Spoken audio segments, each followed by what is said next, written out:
that we have assimilated over the last 5 sessions. I would like to thank DG Claus for having chosen a naval veteran to run this session for him on modernization of our armed forces and keeping the interest of the armed forces and the Indian Army in particular at the forefront. This being the last session, we'll focus on Indian Army's capability through improved surveillance, precision strikes, multi-domain operations, while also addressing new vulnerabilities and ethical challenges that they will present. To help us in this journey, we've got a very outstanding discussants. Dr. Konstantin Bogdanov, he comes from Russia, and his professional interests lie in fields of emerging dual-use technologies, and he will talk to us on charting the course for future land warfare. Dr. Amit Gupta, you've heard his biodata. His research focuses on international security, demography, popular culture, and politics. He is a regular speaker in India and abroad, and his topic is balancing technology choices in terms of acquisition, adaptation, and integration. And Dr. Patrick Bratton, who comes to us from the US Army War College, his core research focuses on Indian foreign policy, security studies, and maritime issues. He is no stranger to India, having been a visiting fellow at the IDSA and currently with the National Maritime Foundation. He will debate on the topic of being future ready, preparing for tomorrow's warriors in multi-domain warfare. Each one of them have excelled and have many unique and distinct and insightful publications to their credit. I'm sure you'll benefit from their knowledge. So to begin this session, let me flag some major issues to build on the framework.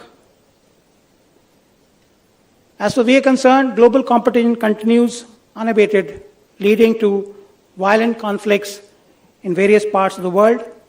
The special military operations by Russia and Ukraine have been running for almost 32 months as on date, and has led to the devastation of the entire engineering and weapon production facilities in Ukraine. And yet, the conflict is not coming to an end due to the funding and support of many nations, directly or indirectly. Recent news reports that Germany is going to withdraw its commitment to supply weapons to Ukraine, and depending on the results of the upcoming US elections, we could see a change in policy and its stance. The next couple of weeks are therefore very important for all of us. The attack by Hamas in built-up areas in Israel and killing over 1,200 people on 7th October last year was a watershed event. This brings out that there is no scope for laxity in military preparedness. Further placing trust in the belief that the Palestinians have decoupled from the Hamas and the Hezbollahs appears to be foolhardy in hindsight. The lesson here is that in last 1 year, the escalation of violence has spread the conflict to a larger area of West Asia, and the level of violence has actually far exceeded all expectations that we had. The tacit support of many nation states, such as Iran, Yemen, and other regional players, has also escalated the violence in maritime areas around the Red Sea, thereby impacting even the non-belligerents and the nation states in the vicinity. As has been in large number of exercise scenarios, threats to use nuclear weapons have been heard in the recent past. But the saving grace is that no such overt threat has manifested in its use.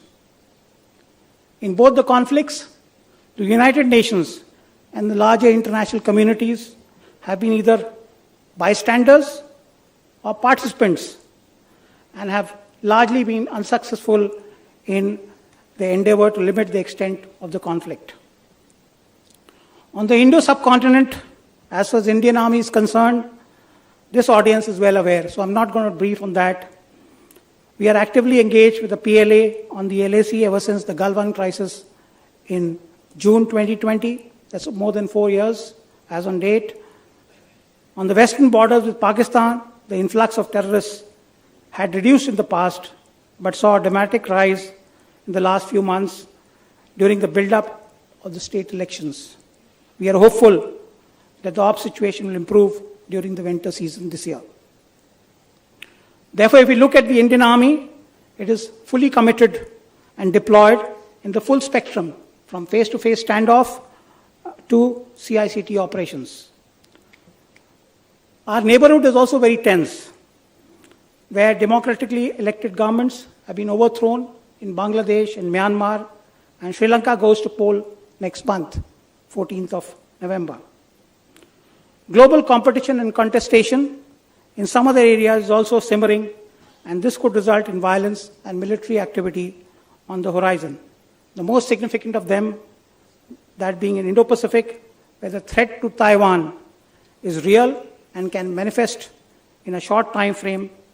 I had to bring this out as a naval officer. Economies of the world are not doing too well, but the world of technology is fast driving the nature of and conduct of warfare.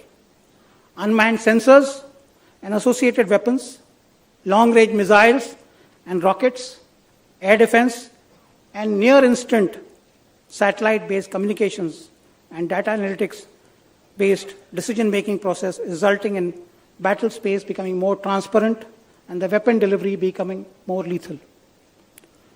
To manage such a complex scenario of national security, our Army requires agility of mind, out-of-the-box thinking, and well-trained politico-military leadership. With that as a preamble, I would like to hear the views of our panelists. First and foremost, Dr. Konstantin, who's going to talk to us about the future of land warfare, contours, charting the contours. Over to you, Doctor. Thank you, Admiral. First of all, I want to express my gratitude for organizers, and it's a great honor to deliver some of my humble thoughts in front of such distinguished, seasoned audience with a lot of professional experience in the area. So I hope that some of my thoughts can be more or less helpful in this area.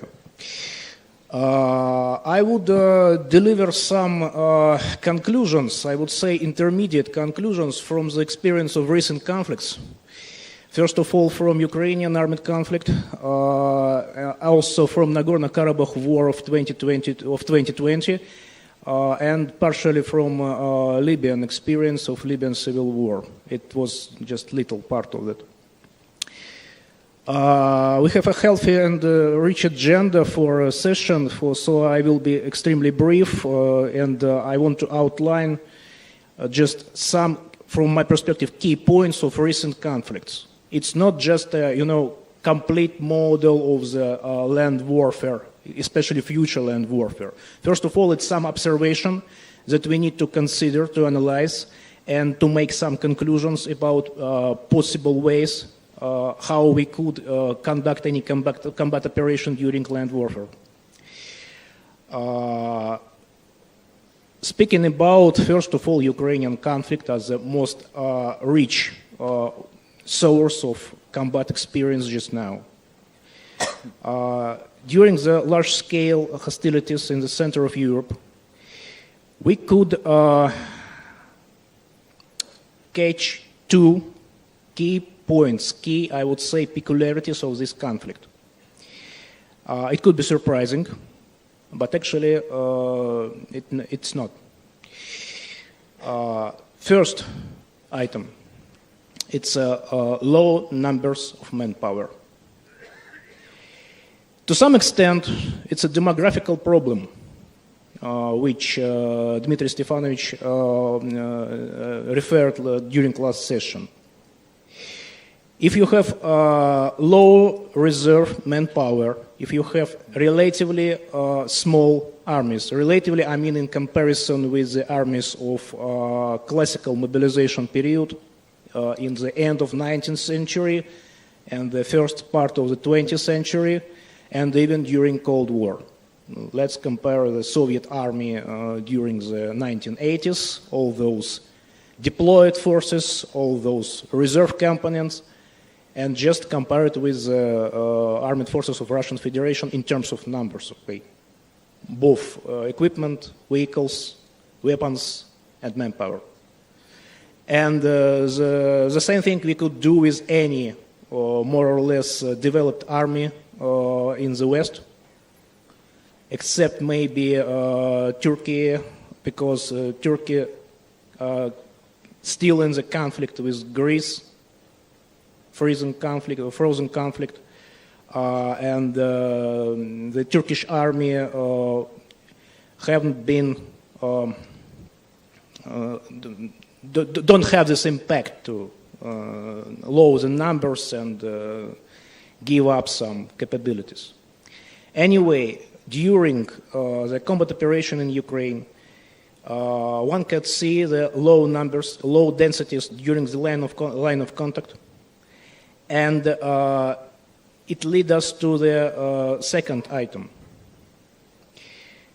so-called transparency of battlefield. Actually, it's a buzzword just now, but on Ukraine, during the Ukrainian conflict, it's just the reality of the day. A lot of tactical transparency on the level of platoons, squads, and companies. A lot of operational strategic transparency on the level of theater. One could imagine the situation when the fog of war are starting to move somewhat on the edge of the scene, and here we are, we have a transparent, as I used to call it, fishbowl, with all those people, with all those vehicles, and in the combat management systems, which could operate virtually in the real time. So combining those two items, low numbers, lack of manpower, and transparency of battlefields in terms of tracking, reconnaissance, targeting, you actually receive a problem of positional stalemate. Classical positional stalemate. Not just, like during World War I, when you have 1 million armies on entrenched, multi-layered fortifications with all those artillery barrages. Because positional warfare actually is not about numbers. It's not about trenches. It's first of all about logistics, about force correlation, about communication, and about balance of all those things between two adversaries. If you have low numbers, dispersed battle order, you still can have positional stalemate.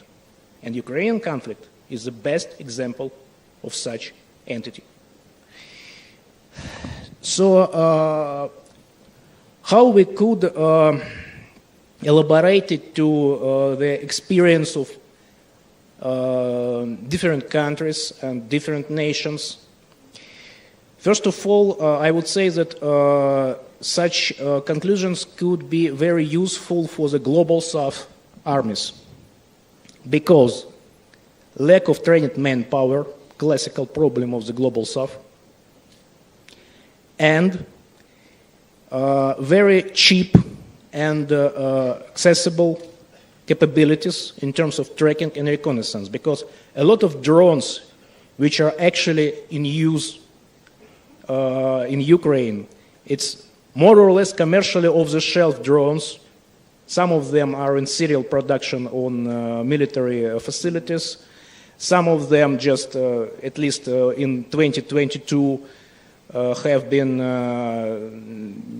procured, I would say, from commercial suppliers from China and just all those do-it-yourself system, actually, it's very aligned to global South, because they could obtain anything and make the useful thing, not to be involved into the race of the advanced, expensive technologies and capabilities. So combined lack of trained manpower and cheap reconnaissance, we could conclude that the problem of the positional stalemate on low numbers could be the problem for armies of Global South. That's the question, actually, whether such a conclusion might be applied for, high-level first-tier conflicts.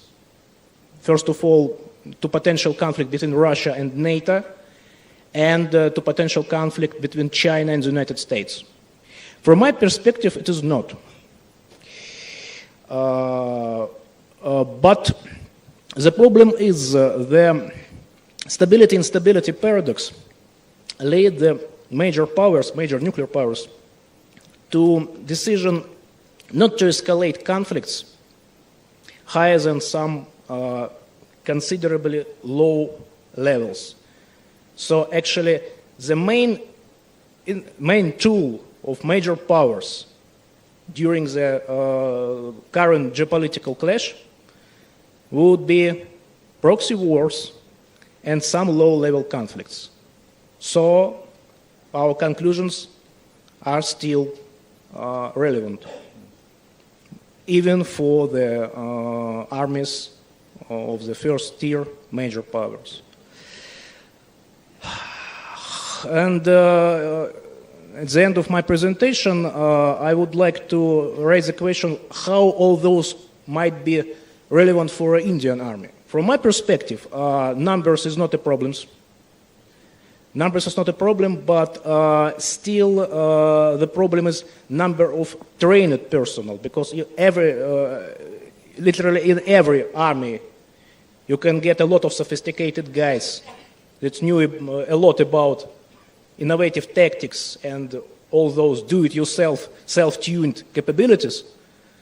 But the real problem, from my perspective, in any large army is the maintaining of medium average level of the training of personnel in terms of doctrine and in terms of tactical approaches and use of equipment. But from my perspective, the second problem with reconnaissance, with transparent battlefield, is relevant for Indian Army as well. So I think if Indian Army want to consider the image of the future land battlefield, the problem of transparent battlefield should be solved somehow. Probably I'll stop there.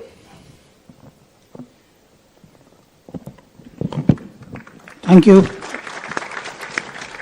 I request Dr. Amit Gupta. He's going to speak to us on balancing technology choices in terms of acquisition, adaptation, and integration. Okay, could you put my... Thank you. Before I get to the slides, I just want to talk about that last panel, because it put the cart... Sorry? Okay. The problem with the last panel was it put the cart before the horse. That we're going to have technology, and technology is always the solution. Here's what you need to understand. This is what the Americans started from the first Gulf War. And what was that? High-tech will resolve everything. 2, we'll have low casualties. And if you look at the Afghan conflict and the Iraq conflict, over a 20-year period, the United States lost 8,492 soldiers. It lost 58,000 in Vietnam, it lost 53,000 in Korea, it lost over 400,000 in World War II. Okay? Western militaries become casualty averse. Third thing you've got to remember is the US comes up with the idea of embedding journalists. So you get one side of the war, and as my friend David Prohaska, who used to teach with me at the University of Illinois, pointed out, you have disappearing Iraqis. because we never saw the other side of the story, which was one of the reasons Al Jazeera became so unpopular in the Iraq war, because they were giving you the other side of the story. Now, what has changed with Ukraine, Russia, and the Israelis and non-state actors, and the Israelis and a state actor called Iran? It's brought back the lethality, brutality, horror of war. Father Zelensky claims that 31,000 Ukrainians have died. That's a lie. The number may be closer to, what is it, 200,000, Konstantin, or higher? What is your estimate? I'll let you ponder that one. The one I've heard is, sorry, sir? It's around that much. It's around that much. It's around 200,000. And on the Russian side, it's a fairly high number itself. I've seen everything from 50,000 to what the world-famous State Department claims is over 500,000. And I should tell you how biased all this is. In February of 2022, MI6, which is best known for having a fictional employee called James Bond, was claiming 50,000 Russians had died. In July, they're claiming 50,000 Russians have died. And I have a friend in Belgium called Tanguy Sade, who says, Amit, if it's a full-tempo war, how is it that the needle has not changed on the number of casualties? So keep this in mind. Low casualties, high technology, embedded journalism, and one more thing, third-rate opponents. Do not make the Iraqis out to be anything good. When ISIS attacked Mosul, it wasn't to take Mosul, it was to do a jailbreak. The Iraqis took off their uniforms and ran. Okay? That's not a serious military.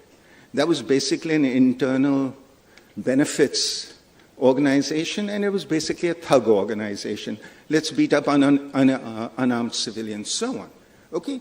So if you keep that in mind, what have Ukraine and Russia and the Israelis and their state and non-state opponents brought back?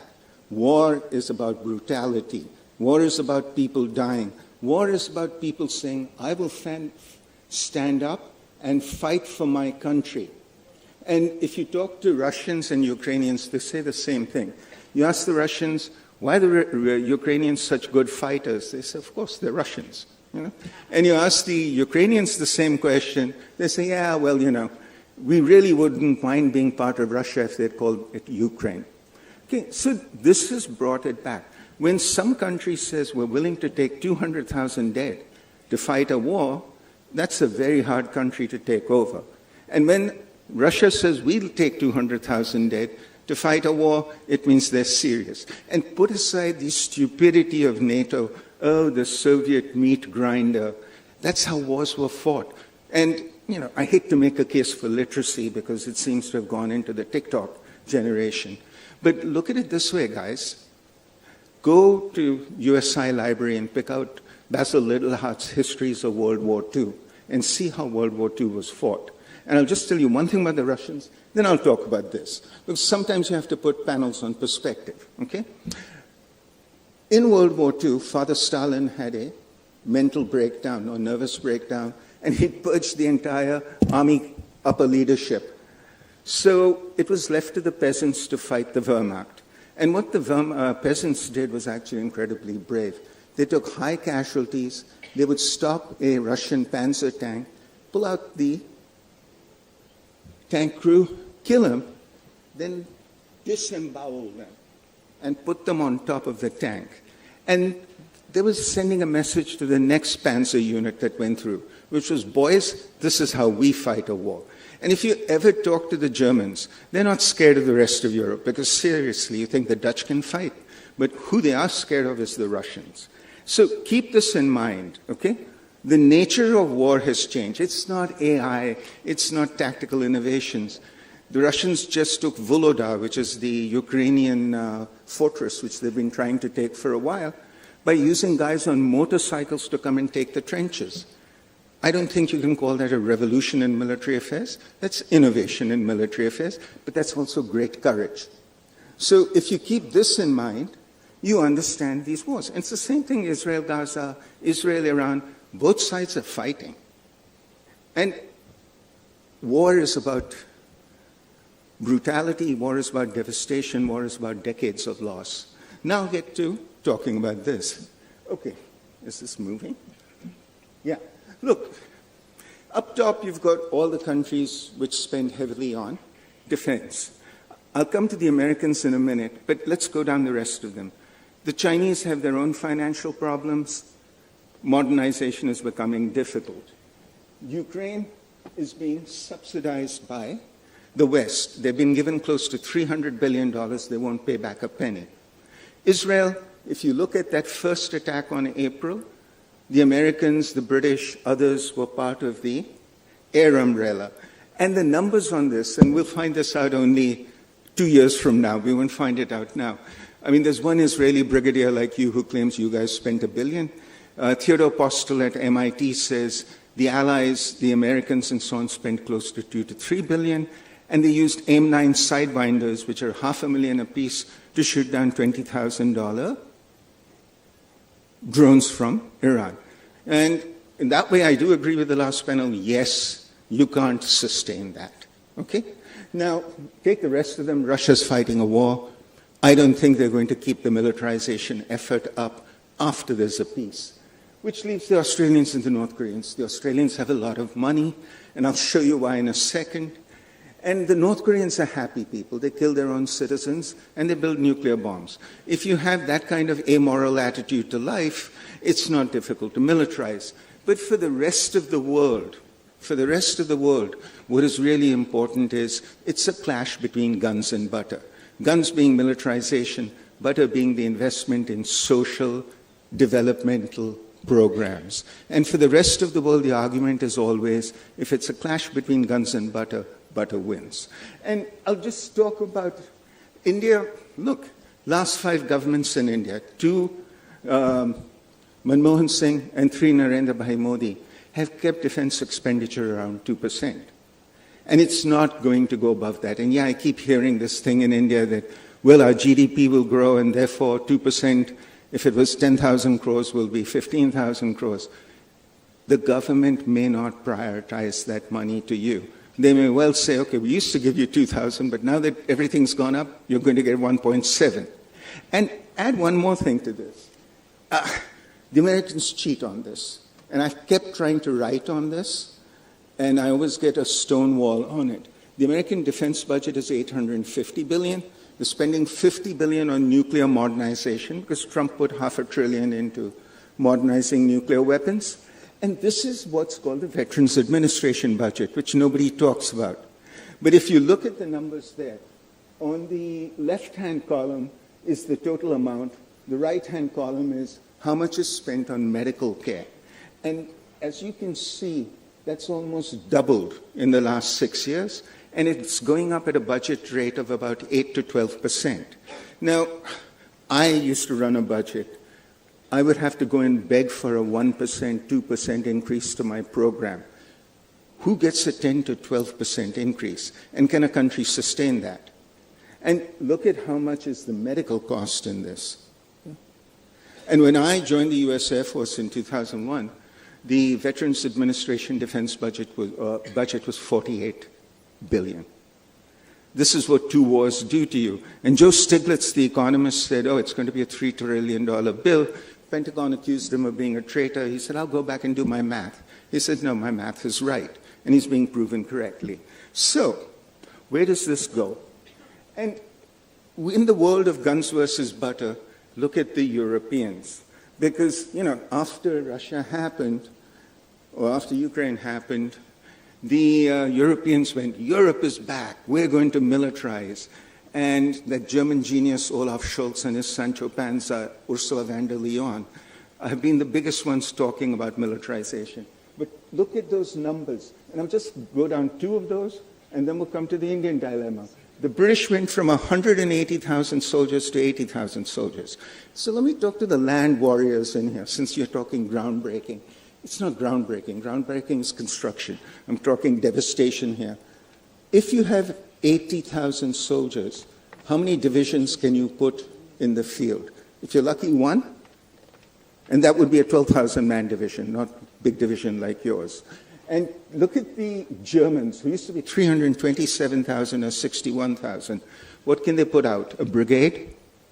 What do you guys think? I'll let you think that one over. Take photos of this, because not many people want to discuss this in Washington, D.C. right now. And look at what happens. The reason I've got Netherlands up is I'm giving this talk in Groningen in North Holland in 10 days. And I wanted to put the Dutch numbers up. And the Dutch won't fight. Young Germans say we will not be conscripted. So where are they going to get the manpower? And they all want to spend their money on healthcare. And by the way, Britain, which still thinks it has an empire, sent a aircraft carrier called the Queen Elizabeth into the Indo-Pacific. But 2/3 of the airplanes on it were from the Royal Air Force. So I have a friend who's a retired U.S. Army, Navy Admiral. I said, would you take a USAF F-35 on your Gerald Ford aircraft carrier? He said, I'd rather jump off the bridge. Because that's what self-respecting Navy people think. The British Air will take anything that can come there. This is the reality on guns versus butter. And India is not quite here. We're not the Swedes, but we feel the same pressures. Now, look, what are India's constraints? And again, they need to be talked about systematically. One, India has no strategic partners. Nobody is going to give you $300 billion to fight a war. They won't even give you 1%, which is $3 billion. When Galwan happened, does anybody here know what Donald Trump said? Donald Trump said, I will mediate. He didn't say the perfidious Chinese attacked the poor Indians. Because that means he's on your side. Correct me if I'm wrong. Mediation means I'm willing to adopt a neutral position. Okay? Second, stop this talk about critical technologies. And this is where I disagreed with Satish Reddy and Sanjeev Sanyal yesterday, because while they did raise the points of know-how and know-why, they didn't get it right. You're going to buy the F414, which is a 1980s engine, so congratulations, you're buying the Maruti 800 technology. I wish you well. But what you need to understand in this is you're only getting 80% of the engine. The most critical percent is those turbine blades which rotate at high speed and they create the propulsion. That technology will not be given to you. What that means in real terms is you'll be able to assemble an engine, you won't be able to make the next generation engine, and if for some reasons the blades don't come, GE yet again has supply chain problems, your engines are going to be sitting around in hell. Okay? So this part you have to remember. Same thing with the electromagnetic catapult. I should throw one to the Navy. They've been talking about that for 8 years.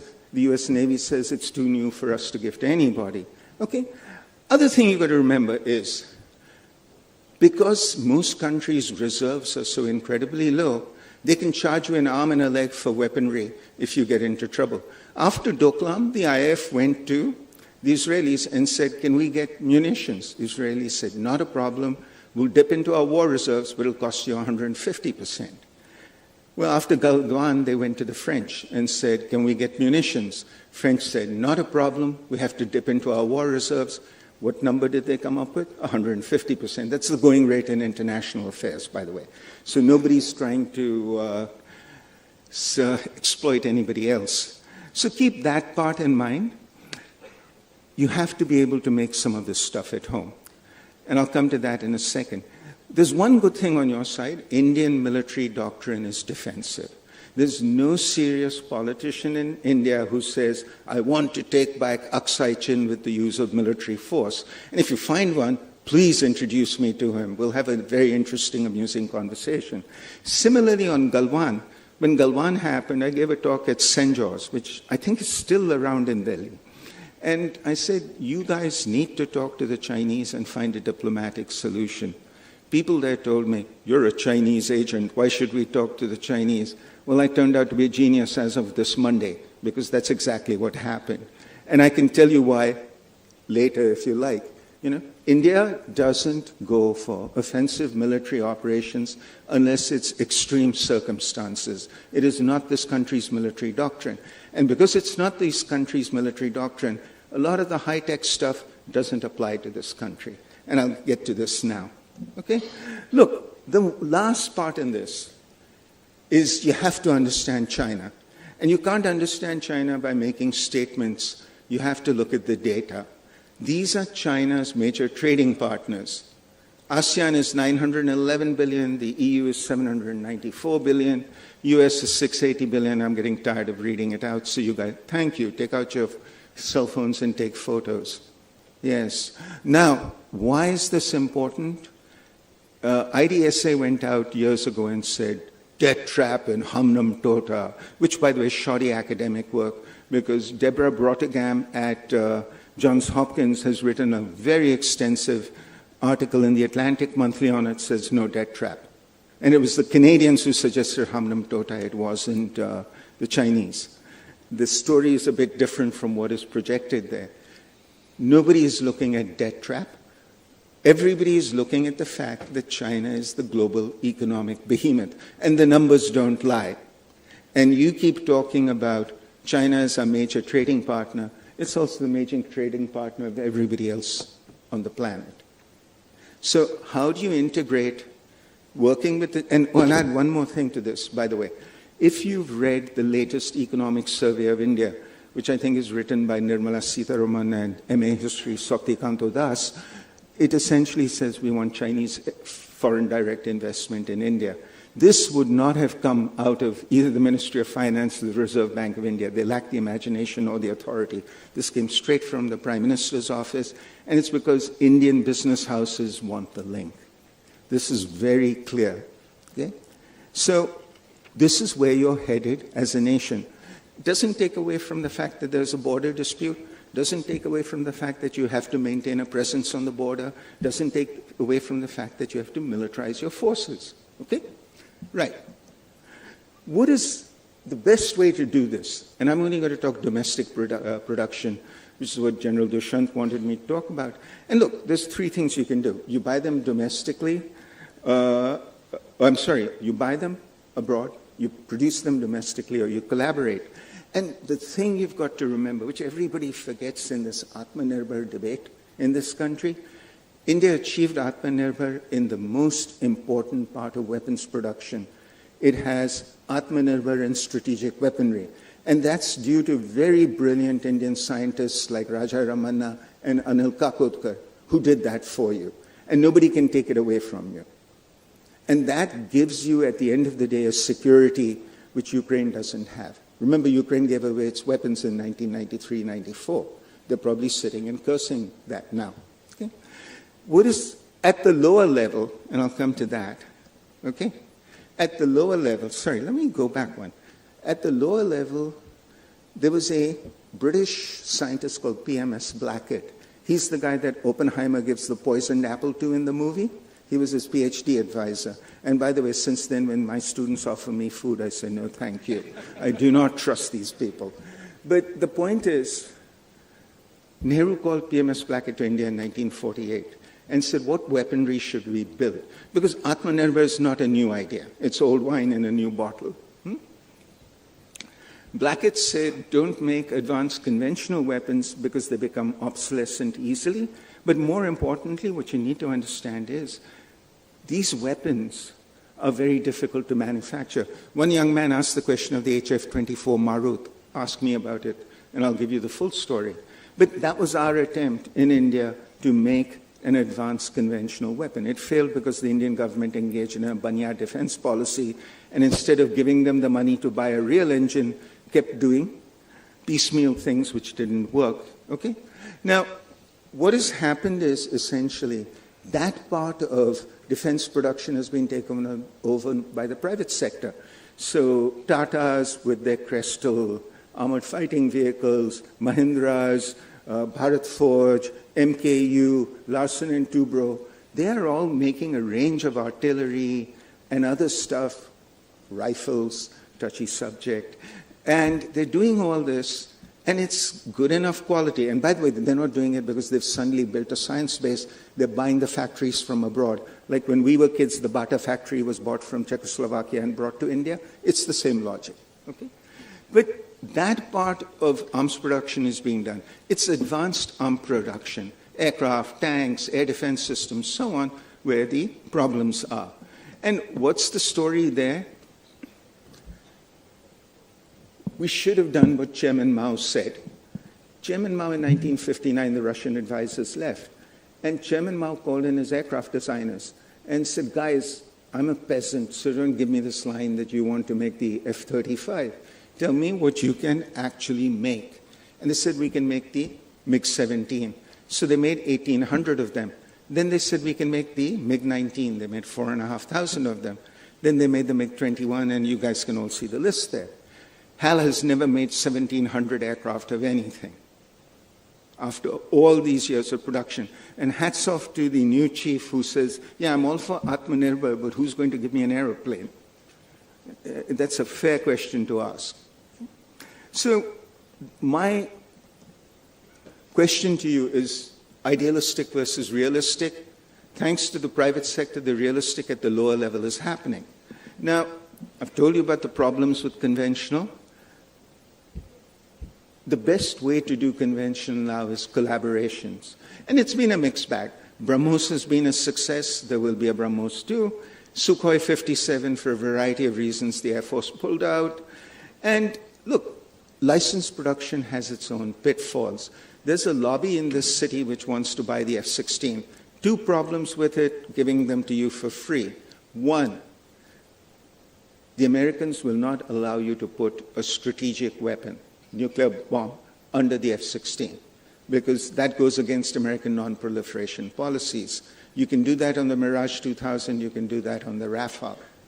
Second thing is, and you talk to Lockheed about this, call them in. Lockheed will tell you, you can make spare parts in India, but you can't tell us where they go. Which means... Dr. Amit, can we just do that because we're running out of time? Yeah, okay. You're far exceeded. I'll take 1 minute here.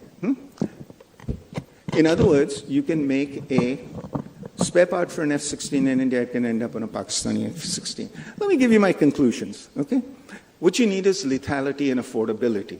And lethality now is drones, artillery, rockets, insufficient numbers, missiles.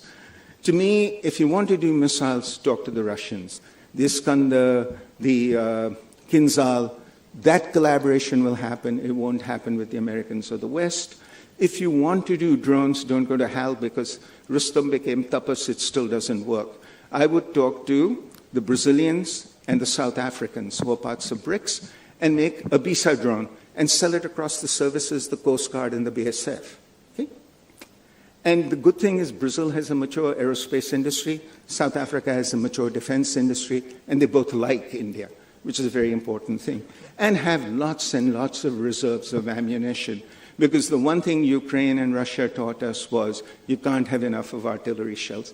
I can go on. Okay, one last thing here. Next war, and the first panel got to this, but the next war, remember, will be one on TikTok. Because nobody reads the New York Times, the Washington Post, and all that. And this was the problem for the Israelis. The Israelis, the Washington Post, the New York Times, etc., understood their strategic problems. On TikTok, all you saw was war and people's legs and arms being blowing off. What do you do after that? I'm done. Thank you. And you can take the time you're supposed to give me for a discussion. No, that's fine. Guys, I think you got the point.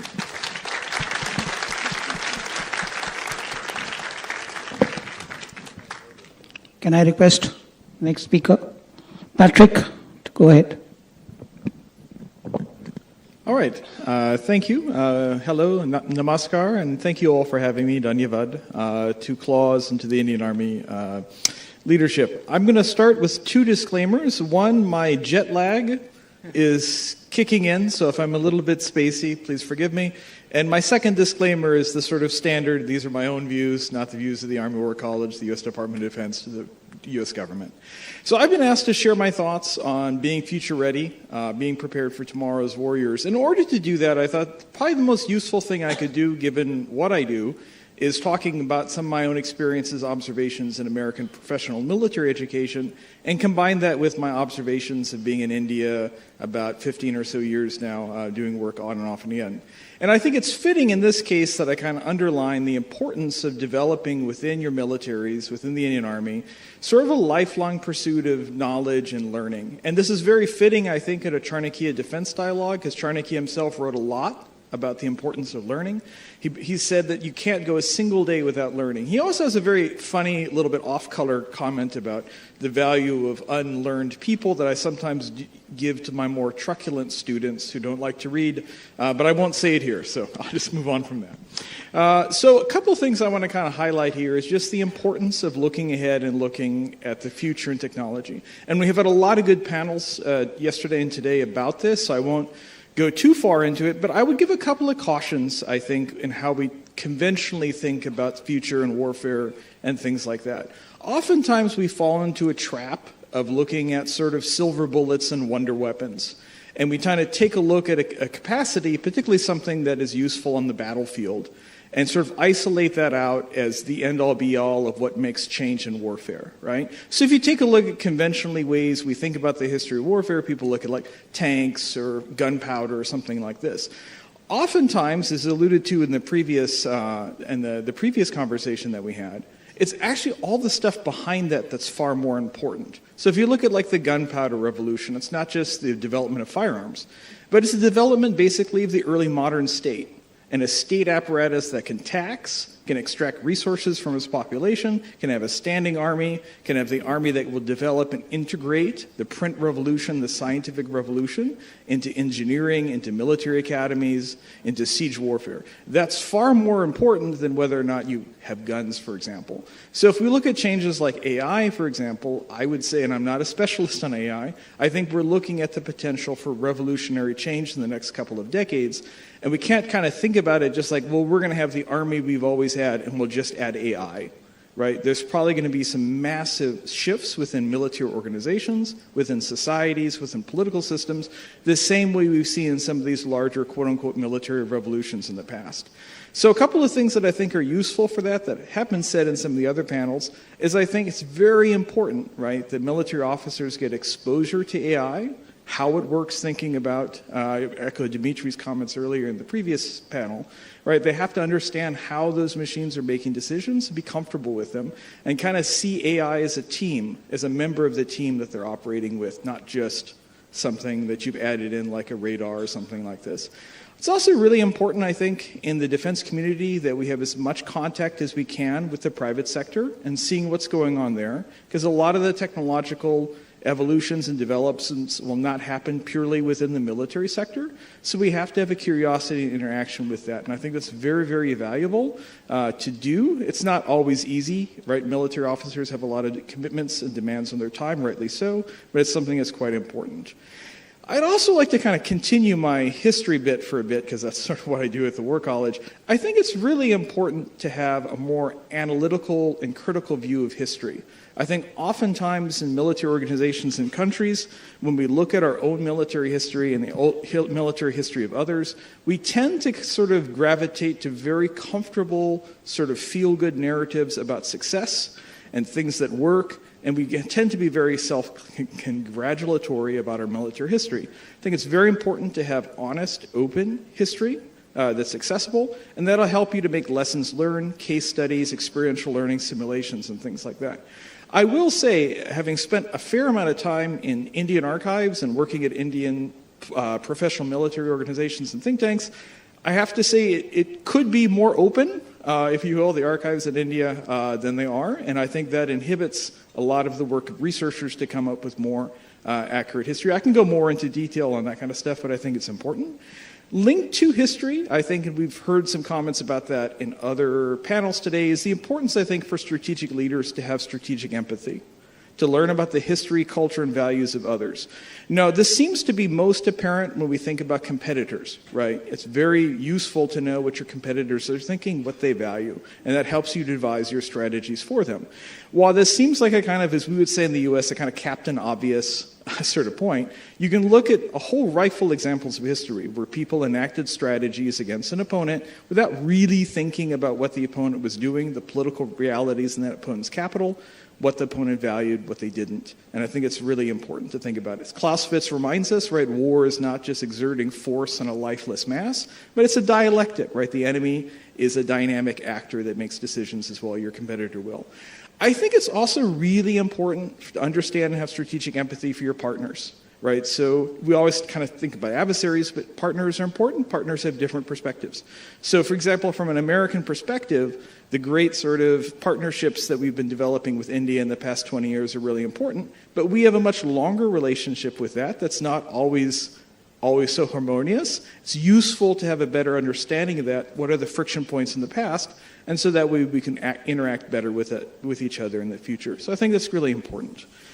Another thing as well, I think, is that oftentimes when we look at history, we have a tendency to sort of, as Jonathan Dull said, to be sort of deafened by the sounds of cannons. So we tend to be fascinated with battles and operations and not too interested in sort of the interaction between strategy and operations, particularly when conflicts end. So we have a lot of books written about how conflicts begin, how conflicts are prosecuted.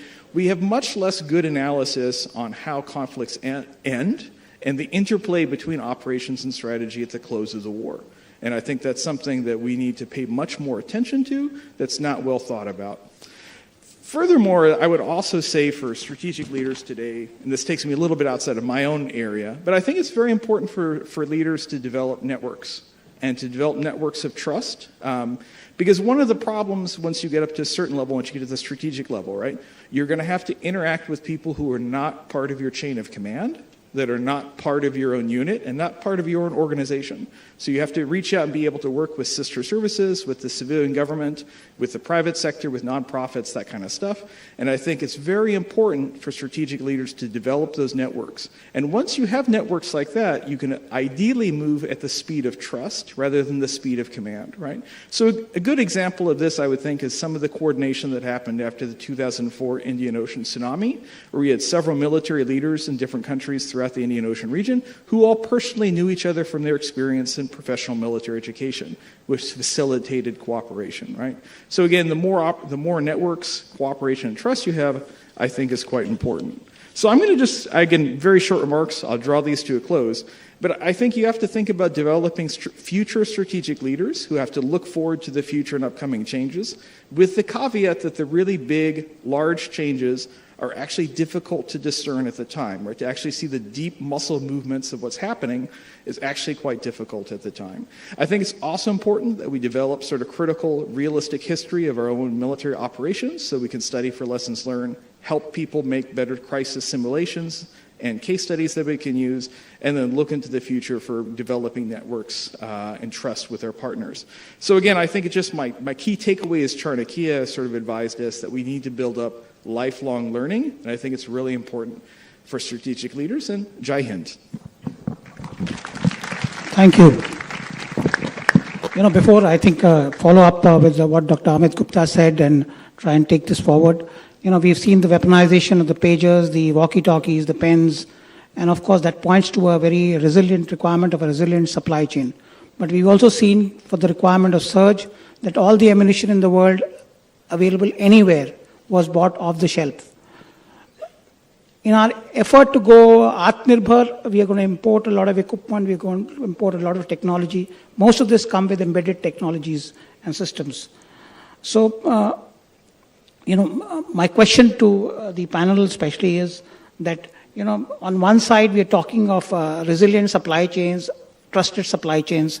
The other side we are talking of opportunistic supply chains. How does India dwell into this story with the concept of Atmanirbhar Bharat, and how do we take it forward? Yeah. Thank you. First of all, this is a very big problem because you have a lot of do-it-yourself and commercial off-the-shelf solutions for armed forces now today. To be very brief, I would say that a possible solution would be something like to localize a lot in production of very simple things that you can produce ever.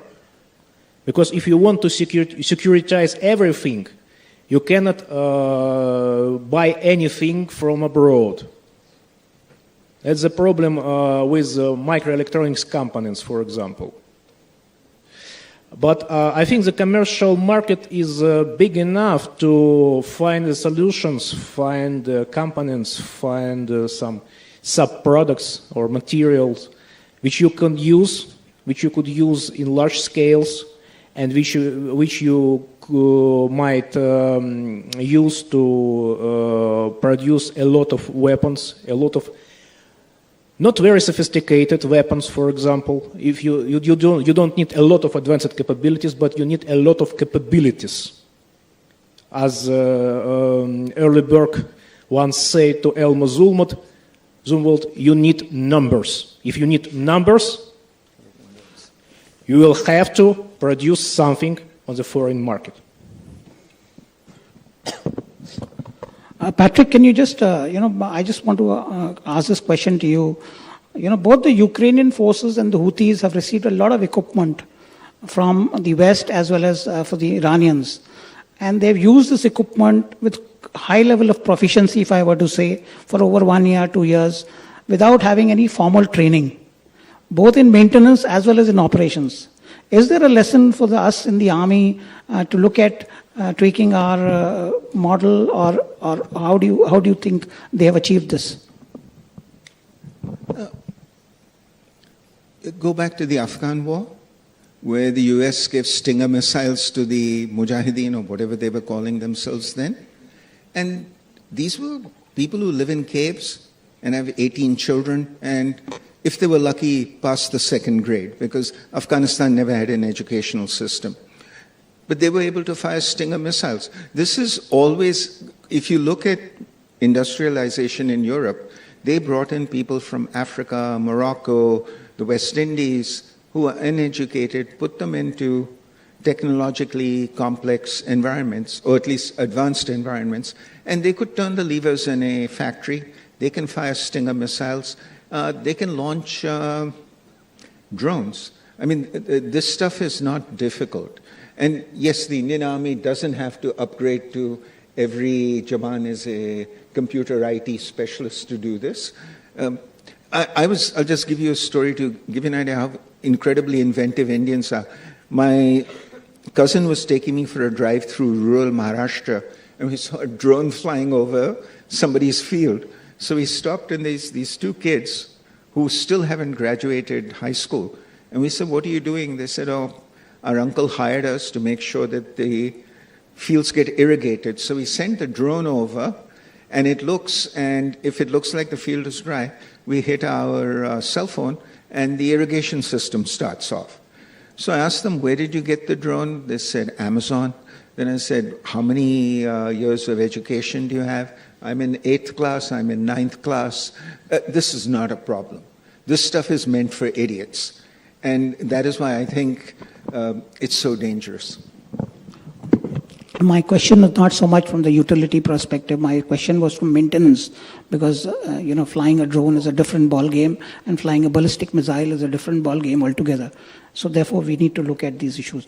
Now, the last question that I want to ask before I open this to the audience, communications has played a huge role in this shortening of the ODA loop, and invariably in the past, communications and intelligence was a state-controlled subject. In the war in Ukraine, with the Starlink coming in, really speaking, the state control has gone out of their hands, and future wars is going to see more of the satellite-based communications, which may be privately provisioned, as well as the OSINT, open source intelligence, which will be available on the net, on demand, on a price. This is going to change the warfare in the future. And therefore, is there a need for the Indian Army? Patrick, would you like to take this on? Yeah, I mean, it's a great question. And I think this is one of the more difficult subjects, I think, for militaries or governments to do, particularly in liberal democracies where you don't have, like, say, state-controlled media, right? And this is how are you going to control narratives, and how do you develop different narratives out there, particularly given that a lot of this is going to be done in the private sector and be done by other actors. I think that most militaries and governments could get better at this, but I think there's at some level it's not going to be something you're going to be able to control. And I would also say that in the past, right, this has also been more difficult than I think we often have these sort of nostalgic memories of being able to control narratives in the past, but in the Cold War, pre-Cold War period, right, that was also a battle of narratives, and I think it's never been really easy. So I think we have a tendency to think that we were better at this than we were. But again, it's a very real problem, and I think it's a struggle that will have to be addressed, but will not be 100% successful. Sorry, that's kind of a non-answer, but... Okay. Can we have some questions from the audience? I think that will be the best. Yeah, you had a chance. I think let's ask somebody else. Is there anybody else? Yeah, okay. Thank you, sir. Okay. Sir, my question to Professor Amit Gupta. Sir, as you mentioned that India has no strategic alliance, don't you think that... Hold the mic a little bit below because it muffles your voice. Oh, okay, sir. Sir, as you mentioned that India has no strategic alliance, so don't you think that it is helping India in maintaining the regional power and helping the world to save from the energy crisis?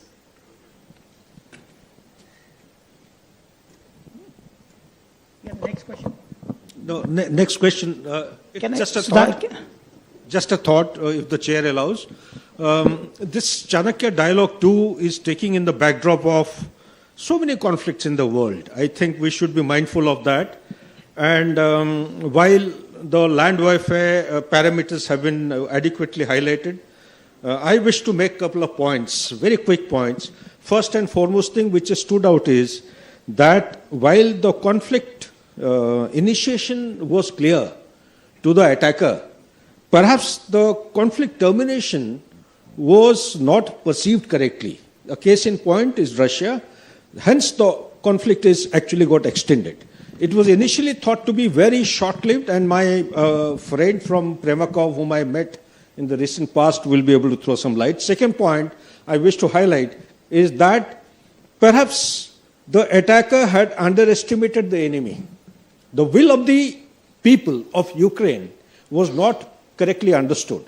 Third and most important point that comes to my mind at the strategic level is that the nuclear deterrence has actually been called a bluff at the global level. Case in point is again Russia. We have numerous examples. In case of India, I think Balakot is more than a live example wherein the nuclear deterrence or capability has been called a bluff. Last but not the least, well, the surge in operation is well taken care of. Everyone needs to have a lot of depth in the defense industry capability. But the fact of the matter is when you go down to the brass tacks of the chemicals and the ingredients, a case in point is nitrocellulose, which the primary supplier is China to Russia. It is a dual agent. It's a dual product chemical which is used for paint or also varnish, also used for gunpowder. The similar kind of mineral dominance in the world is restricted to only few countries. Perhaps India has to take a look at these critical minerals which will actually come very handy at the time of criticality. Thank you.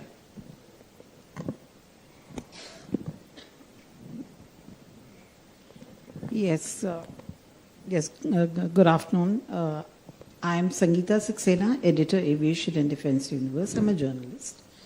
And my question is to the point made by Dr. Gupta that embedded journalism is something which should not be happening. Derogatory statement at the beginning, absolutely.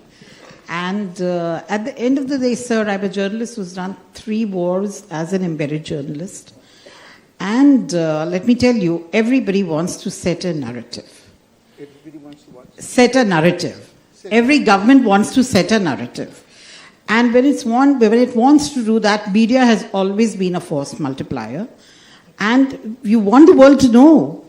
And the world also wants to know. Now, when there is a theory in media, give the people what they want and give the people what they must have. So what they want does not happen in the field of defense and aerospace. It is what they must have. Now, in that case, is there an alternative you have in mind for the media or for yourselves to have a narrative set by somebody else which would be accepted by the public? You want me to answer? Anybody can answer. I'll give you my take, but, you know, Konstantin. Mike, take a mic. Okay, look, It's two things. What happened in the Russia-Ukraine case? In the Russia-Ukraine case, the West essentially wrote the narrative, and anybody who wanted to give an alternative voice was shut down. On YouTube, if you were saying anything which was pro-Russian, it disappeared. So much for democracy, free press, First Amendment, and all those other things. They only work when they work to your advantage. That was there. What happened by 2023 is a whole lot of people around the world started talking about this and providing alternative voices. And if you look now, most serious people who want to learn about Russia, Ukraine, don't read the New York Times and the Washington Post, which are basically the shills of the American establishment. I mean, these are the people who apologize for their coverage of the Iraq war because it was so biased and one-sided, even though they claim that the papers are record. What was more interesting is they are now going to Military Summary Channel, Asia Defense Politics. I can go down the list of even people like controversial people like Scott Ritter. Don't laugh. You see, the danger for the print media is because you kowtow to a government or you're not willing to go too far from what the government says, you start becoming irrelevant. And that is why TikTok is more important in America to the younger generation than the New York Times, because A, the younger generation doesn't read, so the New York Times is a waste of paper for them. But B, these people haven't learned to reach out to. And young people are not stupid. They can see what is canned. So my argument, because the first panel which talked about social media said we have to control social media. Wrong answer. What you have to say is we are a democracy and we welcome 127 opinions because we are strong enough. And I'll end by saying one thing, why democracies are strong. The Scottish asked for independence. Okay? If this happened in the Middle East, there would have been an invasion, people would have been killed. What happened? David Cameron told the Scots, we'll give you a referendum. Please do not go, but understand one thing, this is not a public toilet. You don't go out and then to come back in 10 minutes later. Once you're gone, you're gone. British democracy survived and worked because they worked on the democratic principle that we will allow you to exercise your will. And I would say this, in a war, admit when you're wrong. Say, yeah, we made mistakes. People can be remarkably forgiving, both domestically and internationally. Problem is governments don't think that way. Governments think they have to have a monopoly of information. And again, this goes back to the first Iraq war. Thank you. Thank you so much. In conclusion, let me kind of wind up this entire session. Which question was that? Yeah. Me again. Look, I'm a firm believer that India should not have a strategic partner. Firstly, because it puts you into a series of entanglements that you will not like. Two, look at strategic partners. When the US tells Australia to jump, it says how high. If the US tells India to jump, the answer is going to be, before I jump, you jump, and then I'll make up my mind whether I feel like it. India is described as the cat that walks alone. It's very difficult to corral and take a particular position in the way allies do. You saw all those allies which I put up on from NATO.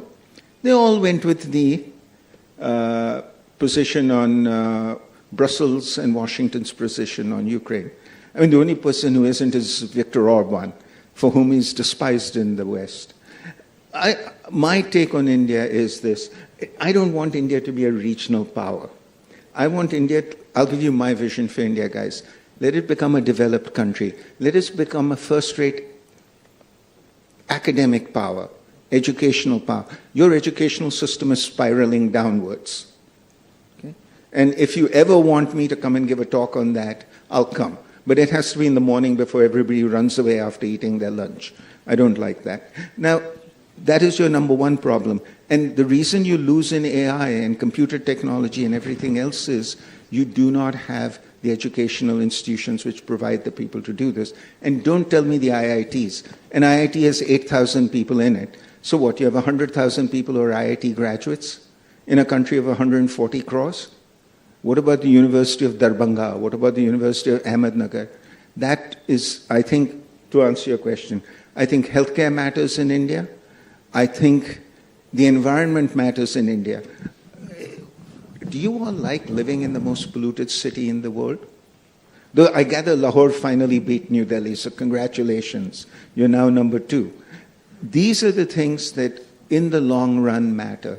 And Ashok Modi at Princeton, who wrote the book on the Indian economy, said this. He says India's problems are it doesn't invest in human capital, it doesn't create jobs.